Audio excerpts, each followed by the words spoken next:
नमस्कार विद्यार्थी मित्रांनो, स्वागत आहे तुमचं आजच्या नवीन व्हिडिओमध्ये। तर आज आपण 12 डिसेंबर 2025च्या खूप महत्त्वाच्या वन लाइनर स्वरूपाच्या चालू घडामोडी पाहत आहोत।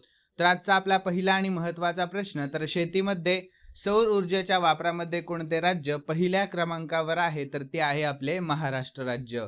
यानंतर पुढील प्रश्न आहे दुसरा, तर जगातील सर्वात तरुण फिडेरेटेड बुद्धिबळपटू कोण बनला आहे? तर सर्वज्ञ सिंग कुशवाह बनलेला आहे। यानंतर पुढील प्रश्न, national rifle association of India च्या अध्यक्षपदी नुकतीच कोणाची नियुक्ती करण्यात आली? तर कलिकेश सिंग देव यांची नियुक्ती करण्यात आली आहे।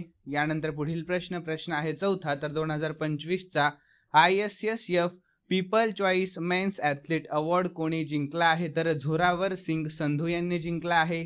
यानंतर पुढील प्रश्न आहे पाचवा, तर अलीकडेच आपल्या भारताच्या कोणत्या संस्थेने फायटर एअरक्राफ्ट इस्केप सिस्टमची यशस्वी चाचणी घेतली आहे? तर DRDO यानंतर आंतरराष्ट्रीय बिग कॅट अलायन्स मध्ये 19वा सदस्य म्हणून कोणता देश सामील झाला आहे? तर रशिया हा देश। यानंतर 3 वेळा इंडियन गोल्फ प्रीमियर लीग जिंकणारा पहिला खेळाडू कोण ठरला? तर गगनजीत भुल्लर ठरला आहे।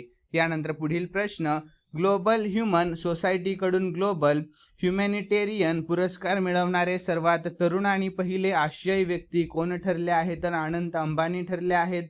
यानंतर 11वा भारत आंतरराष्ट्रीय विज्ञान महोत्सव IISF 2025 हा 6 ते 9 डिसेंबर 2025 दरम्यान कोठे पार पडला? तर पंचकुला हरियाणामध्ये।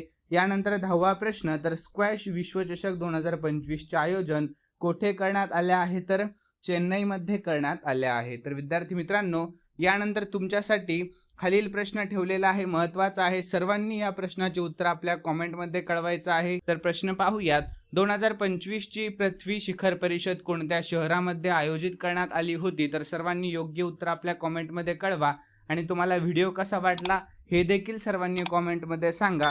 तर चला भेटूयात नवीन व्हिडिओमध्ये। धन्यवाद।